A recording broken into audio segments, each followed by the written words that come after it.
Hi friends, இன்னைக்கு நம்ம பார்க்க போகிறது ஒரு வித்தியாசமான படம். இந்த படத்துடைய பேர் வந்து ஸ்கின் ஃபோர்ட். இது ஏன் வித்தியாசமான படம்னு நான் சொல்கிறேன்னா, இது ஒரு serial killer, super natural, twist and turns எல்லாம் கலந்த ஒரு படம். அதனால தான் இது ஒரு வித்தியாசமான படம் நான் சொல்கிறேன். படத்தை பற்றி நம்ம டீட்டெயிலாக பார்க்குறதுக்கு முன்னாடி நம்ம சினிமிக்ஸ் சேனலை மறக்காமல் சப்ஸ்கிரைப் பண்ணுங்கள். அண்ட் இந்த வீடியோக்கு ஒரு லைக்கை தட்டி விட்டு வாங்க வீடியோக்குள்ளே போகலாம்.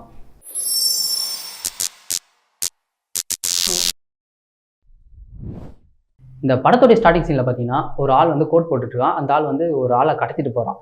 அவனுடைய முகம் ஃபுல்லாக துணி சுத்தப்பட்டிருக்குது. இப்போ கடத்திட்டு போயிட்டு அவனை இறக்கி விட்டுட்டு, உனக்கான குழியை நீ தான் தோண்டணும், உன்னை இங்கேயே வச்சு இங்கேயே புதைக்க போகிறான் அப்படின்னு சொல்லிட்டு இறக்கி விட்டுறான். இறக்கி விட்டு அவனுடைய முகத்தை கழட்டும் போது தான் தெரியுது அவன் தான் இந்த படத்துடைய ஹீரோ. அப்படி இறக்கி விட்டு நம்ம ஹீரோ கையில் வந்து ஒரு மண்வெட்டியை கொடுத்து நீ நோண்டுறா அவன் குழி அப்படின்னு சொல்லிட்டு அவன் சொல்கிறான்.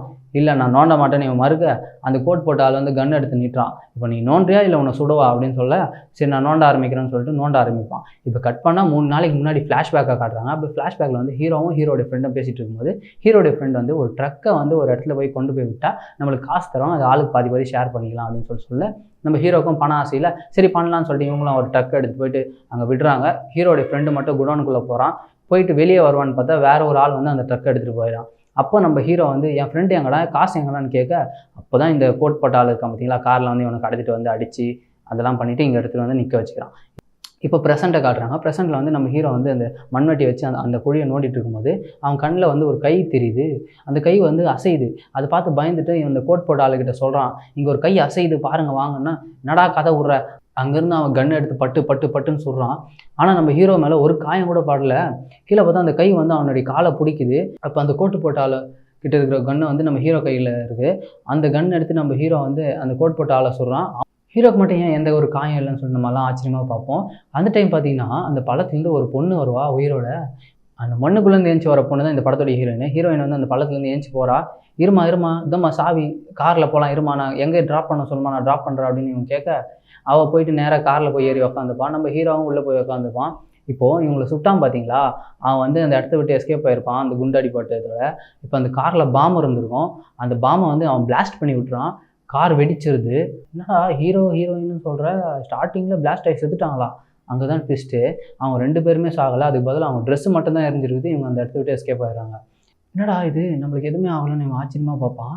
ஆச்சரியமாக பார்த்தா அப்போ தான் இவனுக்கு ஒரு விஷயமே தெரிய வரும். ஃபஸ்ட்டு அந்த கோட் போட்டவன் இவனை சுட்டுருப்பான் பார்த்தீங்களா, அப்போ சுடும்போது வந்து இவனுக்கு எதுவுமே ஆயிருக்காதுல்ல. அப்போ வந்து இவனுடைய காலை வந்து அந்த பொண்ணு பிடிச்சிருப்பான். அப்போது இவன் டச் பண்ணிட்டு இருந்தா இவனுக்கு எதுவும் ஆகாதுன்னு சொல்லிட்டு அவனுக்கு ஃபீல் ஆகுது. அதனால தான் அவன் வந்து சாகலைன்னு இவன் வந்து ஃபீல் பண்ணிக்கிறான். இப்போ இந்த பொண்ணோட இருந்தால் இவனுக்கு எதுவுமே ஆகாது, இவன் உடம்புல காயம் ஏற்படாது, இவன் சாக மாட்டான்னு சொல்லிட்டு இப்போ அங்கே இருந்த விலங்கு எடுத்து அந்த பொண்ணு கையிலையும் இவன் கையிலையும் மாட்டிக்கிறான். அவங்க 2 பேரும் வந்து அங்கே போகிற வழியில் கிடைச்ச ட்ரெஸ் எடுத்து உடம்புல சுற்றிக்கிறாங்க. இவன் வந்து ஒரு ஃபோன் பூத்துக்கிட்ட நின்றுட்டு அவன் ஃப்ரெண்டுக்கிட்ட ஃபோன் அடிப்பான். டே மச்சான் என்னடா ஆச்சு, காசு கிடச்சிதா? காசு கிடச்சிதுடா, இந்த இடத்துல இருக்கா, அப்படி வந்து வாங்கிக்கூடா அப்படின்னு சொல்லிட்டு அவனும் ஃப்ரெண்டும் சொல்லிடுறான். இவங்க 2 பேரும் அங்கேருந்து நேராக வந்து ஒரு ஹாஸ்பிட்டலுக்கு போகிறாங்க. அந்த ஹாஸ்பிட்டலில் பார்த்தீங்கன்னா நம்ம ஹீரோடைய அப்பா இருப்பார், அவங்க கூட ஒரு நர்ஸ் இருப்பாங்க. அந்த நர்ஸ் வந்து அவங்க அப்பாவுக்கு வந்து பணிவிடெல்லாம் செஞ்சுன்னு இருப்பாங்க. அந்த நேரம் பார்த்து நம்ம ஹீரோயினும் அந்த ஹாஸ்பிட்டலுக்குள்ளே போயிடறாங்க. அவங்க அப்பாவை பார்த்துட்டு, பா நீ கவலைப்படாத, எனக்கு ஒரு இடத்துலேருந்து காசு வர வேண்டியது இருக்குது, அந்த காசு வந்த உடனே இந்த ட்ரீட்மெண்ட் செலவு மொத்தத்தையும் நானே பார்த்துக்கிறேன் அப்படின்னு சொல்லிட்டு ஹீரோ சொல்லுவான்.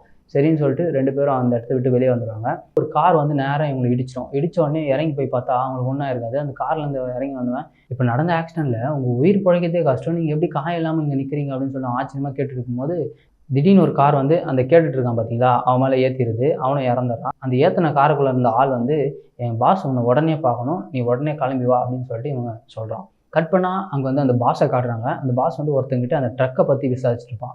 நான் கேட்ட ட்ரக்கில் வந்து வெப்பன்ஸ்லாம் இருக்குன்னு பார்த்தா இதில் வேற என்னமோ எல்லாம் இருக்குது, அதை பற்றி சொல்லு தெரியவான்னு சொல்லி அவனை கேட்க, அவன் எதிரில் இருக்கிறவன் வந்து ரொம்ப நக்கல் பண்ணிட்டு இருப்பான். அதனால் அவன் தலையை வந்து கத்தி எடுத்து வெட்டிடுறாங்க. இப்போ அந்த இடத்துக்கு நம்ம ஹீரோயினும் வந்துடுறாங்க. ட்ரக்கு எப்படி மாறுச்சு அப்படின்னு கேட்கும்போது நம்ம ஹீரோ வந்து அந்த இடத்துல வந்து, எனக்கு அதெல்லாம் தெரியாதுங்க சார், ஒரு இடத்துலேருந்து எடுத்துன்னு வந்து இங்கே விட சொன்னாங்க என் ஃப்ரெண்டையும் என்னையும், நான் காசுப்பட்டு தான் இந்த இடத்துல இருந்து விட்டோம், அவ்வளோதான் எங்களுக்கு தெரியும், வேறு எந்த டீட்டெயிலும் எனக்கு தெரியாது அப்படின்னு சொல்லி அவன் சொல்லுவான். அப்படி சொன்ன உடனே அந்த பாஸ் என்ன பண்ணுவோன்னா, சரி ஒரு வேலை பண்ணு, நீ இந்த ட்ரக்கு எங்கேருந்து எடுத்துகிட்டு வந்தியோ அங்கேயே எடுத்துகிட்டு போய் விட்டுரு அப்படின்னு சொல்லிட்டு அந்த பாஸ் சொல்லுவான். சரிங்க சார்னு சொல்லிட்டு இவனும் என்ன பண்ணிடுவான்னா அந்த இடத்துலேருந்து கிளம்பிக்கிட்டு அந்த ட்ரக் எடுத்துகிட்டு போவான். இப்போ பாருங்கள், அப்போ கூட அந்த விலங்கு அவன் கழுட்டில், அந்த ஹீரோயின் கையில் இருக்கிற விலங்கு இருக்குல்ல, அது அவன் கழுட்டு வேலை, அவளை பக்கத்துலேயே உட்கார வச்சுட்டு அந்த வண்டியை ஓட்டிகிட்டு போயிட்டுருப்பான். வண்டிக்குள்ளே பார்த்தா இவன் ஓட்டிகிட்டு போயிட்டு இருக்கும்போது ஏதோ ஒரு சத்தம் கேட்கும். இல்லை திறந்து பார்த்தா உள்ளே நிறைய பொண்ணுங்க இருப்பாங்க. அவங்க முகத்துலலாம் மார்க் போட்டிருக்கோம். அதுவும் இல்லாமல் அவங்க வயிற்றெல்லாம் கிழிச்சு அதுக்குள்ளே ஏதோ வச்சு தைச்சிருக்கிறாங்க. இதில் பார்த்தீங்கன்னா ஒரு ட்விஸ்ட் என்னன்னா, நம்ம ஹீரோடைய கேர்ள் ஃப்ரெண்ட் இருக்கால, அவளும் அந்த ட்ரக்கில் இருப்பாள். அப்போ தான் ஒரு வாரத்துக்கு முன்னாடி ஃப்ளாஷ்பேக் காட்டுறாங்க. அப்போ தான் ஹீரோவும் ஹீரோடைய கேர்ள் ஃப்ரெண்டை பேசிட்டு இருப்பாங்க. அப்போ கேர்ள் ஃப்ரெண்ட் சொல்வா, இப்போ எனக்கு ஒரு வேலை கிடைச்சிருக்கு, அந்த இடத்துக்கு நான் போகிறேன் அப்படின்னு சொல்லிட்டு ஹீரோயின் சொல்லிட்டு போயிருப்பா.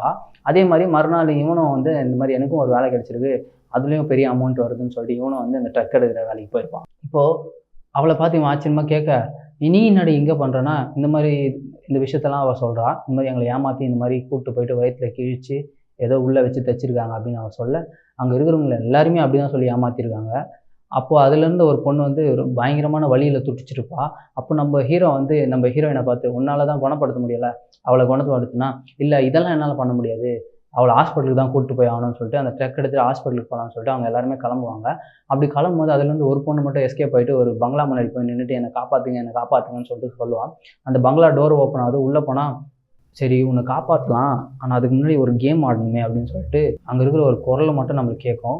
அப்போ வந்து அவள் கையில் வந்து ஒரு பாம் டிட்டனேட்டர் மாதிரி ஒன்று கொடுப்பாங்க. அந்த பாம் டிட்டனேட்டரை அவள் ப்ரெஸ் பண்ணணும், அதுதான் கேமு. இந்த பக்கம் பார்த்தீங்கன்னா ஹீரோவும் ஹீரோயினும் அந்த ட்ரக்கில் இருக்கிற பொண்ணுங்களாம் கூப்பிட்டு ஒரு ஹாஸ்பிட்டலுக்கு போயிட்டுருப்பாங்க. அப்போ போயிட்டு ஹாஸ்பிட்டலில் சேர்ந்தோன்னே எல்லாம் இறங்கி ஹாஸ்பிட்டலை நோக்கி ஓடுவாங்க. அப்படி இல்லாமல் நீ அந்த டிட்டனேட்டரை அழுத்தி தான் ஆகணும் அப்படின்னு சொல்லிட்டு அவங்க வந்து ஃபோர்ஸ் பண்ணுவாங்க. அவள் வந்து அந்த டெட்டனேட்டரை அழுத்துறா. இப்போ அங்கே இருக்கிற பொண்ணுங்கள்லாம் ஒருத்தராக வெடிஞ்சு அப்படியே தூளாக போகிறாங்க. அப்போ தான் தெரியுது அவங்க வயிற்றுக்குள்ளே பாம் வச்சு தைச்சிருப்பாங்க போல். கடைசியில் பார்த்தீங்கன்னா அந்த டெட்டனேட்டர் அழுத்தின பொண்ணும் வெடிஞ்சு பீஸாக போகிறான். அந்த ரத்தம் வந்து ஒரு குட்டி பொண்ணு மேலே தெரிக்குது. பார்த்தீங்கன்னா அந்த குட்டி பொண்ணு தான் இங்கே வில்லியே. இப்போ நம்ம ஹீரோவையும் ஹீரோயினும் தலையில் கலர் அடித்த 2 பொண்ணுங்க வந்து கடத்திட்டு போயிடறாங்க. அந்த இடத்துல இருந்து கடத்திட்டு போயிட்டு இந்த பங்களாக்குள்ளே கூப்பிட்டு வராங்க. அந்த பொண்ணை வந்து ஒரு ஜெயில் மாதிரி இருக்குது ஒரு இடத்துல வந்து அடைச்சி வைக்கிறாங்க. அந்த ஜெயில் மாதிரி இருக்கிற இடத்துல பார்த்தீங்கன்னா இப்போ ஏற்கனவே நம்ம பார்த்தோம் இல்லையா பொண்ணுங்க, அதே மாதிரி நிறைய பொண்ணுங்க அதுக்குள்ளே இருக்காங்க. அதுக்குள்ளே நம்ம ஹீரோயினை அடைச்சி வச்சிடறோம். நம்ம ஹீரோ வந்து ஒரு பேஸ்மெண்ட்டுக்குள்ளே அனுப்பிடுறாங்க. அந்த பேஸ்மெண்ட்டுக்குள்ளே போய் பார்த்தீங்கன்னா ஹீரோடைய ஃப்ரெண்டு இருப்பான். டே நீங்கள் என்னடா பண்ணுற அப்படின்னு இவன் கேட்பான். அப்போ வந்து இதான் வந்துட்டான்ல, என்னை விட்டுருங்க அப்படின்னு சொல்லிட்டு ஹீரோடைய ஃப்ரெண்டு வந்து அந்த வில்லியை பார்த்து கேட்கும்போது, அது எப்படி விட்டுற முடியும் அப்படின்னு சொல்லிட்டு ஒரு கம்பியை எடுத்துகிட்டு போயிட்டு ஹீரோடைய ஃப்ரெண்டுக்கிட்ட அந்த கம்பியை கொடுத்து, அவனை அடித்தா நான் அவனை விட்டுறேன் அப்படின்னு சொல்லும்போது, ஹீரோவோ இவன் நம்ம ஃப்ரெண்டு தானே, நம்மளை எங்கேருந்து அடிக்க போகிறான்னு பார்த்தா அவன் மாங்குன்னு அடிக்கிறான். அந்த கம்பியை வச்சு இவனும் விழுந்துடுறான். அப்புறம் ஹீரோடைய ஃப்ரெண்டையும் விட்டுறாங்க. இப்போ கட் பண்ணால் ஒரு குண்டை மொட்டை தலையோடு இருப்பான். அவன் வந்து ஹீரோயின் இருக்கிற ஜெயிலேருந்து ஒரு பொண்ணை கூப்பிட்டு போயிட்டு அவள் மூஞ்சில் மார்க் போடுறா பிளேடை வச்சு. அப்போ அந்த பொண்ணு வலி தாங்க முடியாமல் பயங்கரமாக கத்துறா. அப்புறம் அவளுடைய வயிற்றை அறுத்து அவள் வயிற்றுக்குள்ளே அந்த பாமை செட் பண்ணிவிட்டு அந்த நரம்பை வச்சே தைக்கிறான். அந்த வலி தாங்க முடியாமல் பயங்கரமாக கத்துறா. இப்போ யாராச்சும் ஒருத்தர் அவங்க சூஸ் பண்ணி ஆகணும். அந்த இடத்துல வந்து நம்ம ஹீரோயினை சூஸ் பண்ணி கூப்பிட்டு வராங்க. அவள் முகத்தில் வந்து மார்க் போடும் போது கூட அவளுக்கு வலி தெரியல, அப்படியே சைலண்ட்டாக படுத்திருக்கா. இப்போ ஒரு இன்ஜெக்ஷன் எடுத்து அவள் உடம்புல குத்தும் போது அந்த இன்ஜெக்ஷன் வந்து மடங்கிடுது. அப்போ வந்து இவளுக்கு ஏதோ பிரச்சனை இருக்குன்னு சொல்லிட்டு அவங்களாம் யோசிச்சுட்டு இருக்கும்போது நம்ம ஹீரோயின் என்ன பண்ணுவோன்னா, பக்கத்தில் இருக்கிற கத்தி எடுத்து அந்த 2 பொண்ணையும் சரக்குன்னு குத்திட்டு அந்த மொட்டையினையும் வந்து பிளேடில் அறுத்துட்டு ஓடிடுவா. அந்த இடத்துலேருந்து தப்பிச்சு ஓடும்போது ஒரு ஃபோட்டோகிராஃபர் வந்து அங்கே தூரத்துலேருந்து ஃபோட்டோ பிடிச்சிட்டு இருப்பா. ஃபோட்டோ பிடிச்சிட்டு அவள் வந்து சோஃபியா அப்படின்னு சொல்லிட்டு கூப்பிடுவா. கூப்பிட்டோன்னே நம்ம ஹீரோயின் திரும்பி பார்ப்பா. என் பேர் எப்படி உனக்கு தெரியும் அப்படின்னு சொல்லி சந்தேகப்பட்டு கேட்டு அவள் பின்னாடியே போவ. அந்த ஃபோட்டோகிராஃபரும் அங்கேருந்து ஓடுவா. ஓடி போயிட்டு ஒரு இடத்துல நின்றுட்டு இருக்கும்போது நம்ம ஹீரோயின் அவளை பிடிச்சி கீழே தள்ளுவா. 2 பேருமே கீழே வந்துடுவாங்க. ஏஞ்சி பார்த்தா 2 பேருக்குமே எதுவுமே இருக்காது. வாவ், இது சூப்பரான விளையாட்டாக இருக்கே, வாங்க நம்ம இன்னொரு வாட்டி விளையாடலாம் அப்படின்னு சொல்லிட்டு அந்த ஃபோட்டோகிராஃபர் பொண்ணு கேட்பா. என் பேர் உனக்கு எப்படி தெரியும்னு சொல்லிட்டு எனக்கு தெரிஞ்சாகணும் அப்படின்னு சொல்லிட்டு கேட்கும்போது, உங்களை பற்றி தெரிஞ்சவங்க ஒருத்தர் வந்து உங்களை வரைஞ்சிட்டு இருந்தாங்க, அவங்கள வந்து நான் ஃபோட்டோ பிடிச்சிட்டேன்னு சொல்லிட்டு கேமராவில் வந்து ஃபோட்டோவை காட்டுறான். அதில் வந்து நம்ம ஹீரோயின் முகத்தை யாரோ வரைஞ்சிட்டு இருக்காங்க. இவங்ககிட்ட நான் கேட்டேன், அவங்க தான் அவங்க பேரை சொன்னாங்க அப்படின்னு சொல்லிட்டு சொல்லுவா. இவளை நான் பார்த்தாகணுமே நம்ம ஹீரோயின் கேட்க, அதுக்கு வந்து அந்த கேமரா எடுக்கிற பொண்ணு வந்து சொல்லியிருப்பா, இவங்களை நீங்கள் பார்த்தாகணும்னா ஃபஸ்ட் நீங்கள் ஹீரோவை காப்பாற்றணும், இந்நேரத்தை அவங்க ஹீரோவை கொண்டு இருப்பாங்களே அப்படின்னு சொல்லிட்டு ஆத்தங்காரியில் வந்து நம்ம ஹீரோவை வந்து தலைக்கீழ தொங்க விட்டுருப்பாங்க கட்டி. என்னடி பண்ண போகிறீங்கன்னு சொல்லிட்டு அந்த வில்லி குட்டி பொண்ணு வில்லி இருப்பா பார்த்தீங்களா, அவளை பார்த்து நம்ம ஹீரோ கேட்க, நேராக இந்த ஆத்தோடைய நீர்மட்டம் வந்து அதிகமாகும், அப்போ நீ முழுகிறத பார்த்து நான் சந்தோஷப்பட போகிறேன் அப்படின்னு சொல்லிட்டு அந்த வில்லி சொல்லுவாள். இப்போ நம்ம ஹீரோயின் வந்து நம்ம ஹீரோ எப்படியாச்சும் காப்பாற்றியே ஆகணும் இல்லையா. அந்த நீர் மட்டுமும் ஏறுது, அந்த வில்லியும் பார்த்து சிரிச்சுட்டு இருக்கா. இவளோட தலையும் தண்ணிக்குள்ளே போகுது, இவன் மூச்சு முட்டி சாக போகிறான். அந்த நேரம் பார்த்தீங்கன்னா நம்ம ஹீரோயின் வந்து யாருக்குமே தெரியாமல் தண்ணிக்குள்ளே வந்து ஹீரோவை வந்து ஹீரோயின் காப்பாற்றி கூப்பிட்டு போயிடா. கூப்பிட்டு போன ஹீரோயின் கிட்ட வந்து நம்ம ஹீரோ வந்து கேட்பான், இந்த மாதிரி சாகாவரம் கிடைக்குதுன்னா பெரிய விஷயம் இல்லை, இது ஒரு சாபம். எனக்கு வந்து கிட்டத்தட்ட ஒரு 150 வயசு, எனக்கு வந்து கிட்டத்தட்ட ஒரு 150 வயசு இருக்கும். நான் சாகணும்னு நினச்சா கூட என்னால் சாக முடியல, எவ்வளோ ட்ரை பண்ணி பார்த்துட்டேன். இது யாரோ எனக்கு இந்த சாபத்தை கொடுத்துருக்காங்க. இதுலேருந்து நான் விமோச்சனம் பெறணும்னா இந்த லேடியை தான் நான் பார்க்கணும்னு சொல்லிட்டு அந்த லேடியோட ஃபோட்டோ வந்து நம்ம ஹீரோ கிட்ட காட்டுறாங்க. இவங்க எங்கே இருக்காங்கன்னு உனக்கு தான் தெரியும், எங்கே இருக்காங்க சொல்லு அப்படின்னு சொல்லி கேட்க, அதுக்கு நம்ம ஹீரோ இவங்க வந்து எங்கள் அப்பா அட்மிட் பண்ணியிருக்கோம் இல்லையா, அதே ஹாஸ்பிட்டலில் தான் இருக்காங்க அப்படின்னு சொல்லிட்டு நம்ம ஹீரோவும் சொல்லலாம். இப்போ 2 பேரும் கிளம்பி அந்த ஹாஸ்பிட்டலுக்குள்ளே போகிறாங்க. அவங்க அப்பா போயிட்டு நம்ம ஹீரோ பார்க்குறான். பக்கத்து பெட்டில் வந்து அந்த ஒரு வயசானவங்க இருப்பாங்க, அவங்க தான் அந்த பாட்டி. அவங்க கிட்ட போயிட்டு என்னை பற்றி உங்களுக்கு தெரியுமா அப்படின்னு சொல்லும்போது, சோஃபியா நீயா எப்படிம்மா இருக்க அப்படின்னு சொல்லிட்டு அவங்க கேட்குறாங்க. இல்லை பாட்டி, எனக்கு அதெல்லாம் இருக்கட்டும், எனக்கு இந்த சாபத்துலேருந்து எப்படி நான் வெளியே வருது கேட்டுட்ருப்பா. அந்த நேரம் பார்த்து அந்த டான் கேங்கும் இந்த பக்கம் வில்லி கேங்கும் 2 பேருமே வந்து ஹீரோ ஹீரோயினும் தேடி வந்துட்டாங்க அந்த ஹாஸ்பிட்டலுக்குள்ளே. வெளியே நின்று சுட்டுட்டு இருக்காங்க அந்த ஹாஸ்பிட்டலுக்கு வெளியே. ஹீரோயினும் தப்பிச்சாகணும்னு சொல்லிட்டு ஹீரோ வந்து ஹீரோயினை கூப்பிட்டு கிளம்புவான். அவங்க கிளம்பும்போது அந்த பாட்டியை வந்து ஹீரோயின் காதில் ஏதோ சொல்லிட்டு இருப்பாங்க. அப்போ அவங்கெல்லாம் சுட்டுட்டு இருக்காங்க. அப்போ சுடும் போது நம்ம ஹீரோயின் கையை தானே பிடிச்சிருக்கான். அந்த தைரியத்தில் வந்து ஃப்ரண்ட்டில் ஓடுறான். அவன் மேலே எந்த குண்டும் பாயலை. அவங்க பாட்டு சுட்டுட்டு தான் இருக்காங்க. அப்போ இந்த ஹாஸ்பிட்டலில் வேலை செய்கிற நர்ஸு பார்த்தீங்கன்னா திடீர்னு ஒரு கன்னை எடுத்து பயங்கரமாக சுட ஆரம்பிக்கிறாங்க. பாரா, ஒரு நர்ஸு பயங்கரமாக ஹேண்டில் பண்ணுறாங்களே ஒரு கன் அப்படின்னு சொல்லிட்டு எல்லாம் ஆச்சரியமாக பார்த்துட்டு இருக்கும்போது திடீர்னு ஹீரோடைய அப்பா வந்து அந்த இடத்துல ஏஞ்சி வராரு.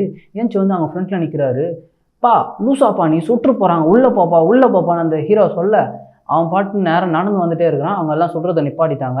முதலாளி அப்படின்னு சொல்லிட்டு அந்த டான் கேங்கில் இருப்பான் பார்த்தீங்க தலைவன், அவன் வந்து தலை வணங்குறான். என்னடா நடக்குது இங்கே அப்படின்னு சொல்லிட்டு நேராக போயிட்டு நம்ம ஹீரோ வந்து அவங்க அப்பா கிட்ட கேட்க, அவங்க அப்பா மகனே நீ நான் வச்ச டெஸ்ட்டில் பாஸ் ஆகிட்ட அப்படின்னு சொல்லிட்டு பெருமையாக சொல்கிறாரு.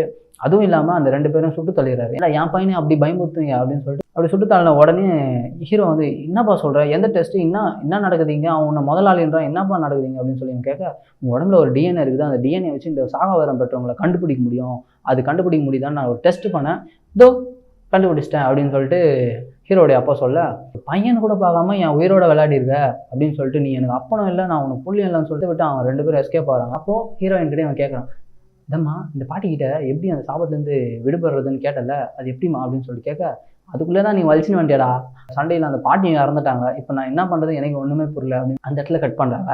அடுத்த ஷாட்டில் பார்த்தீங்கன்னா இந்த கேமராமேன் பொண்ணு இருக்கா பார்த்தீங்களா, இங்கே இறந்து போனவங்களெல்லாம் வந்து ஃபோட்டோ பிடிச்சிட்டுப்பா. அப்படி ஃபோட்டோ பிடிக்கும் போது அந்த குட்டி பொண்ணு வில்லியாக இருந்திருப்பா பார்த்தீங்களா, அவள் வந்து குப்புறப்படுத்திருப்பா. திருப்பும் போது பார்த்தீங்கன்னா அவள் முகத்தில் பாதி தோலை காணும். அங்கே முடிக்கிறாங்க படத்தை. இப்படி ஒரு வித்தியாசமான படம் உங்களுக்கு ரொம்ப பிடிச்சிருக்கும்னு நான் நம்புகிறேன். எப்படி இருந்துச்சுன்னு கமெண்ட் பண்ணுங்கள். மறக்காமல் நம்ம சினிமிக்ஸ் சேனலை சப்ஸ்கிரைப் பண்ணிடுங்க. டாடா பபாய்.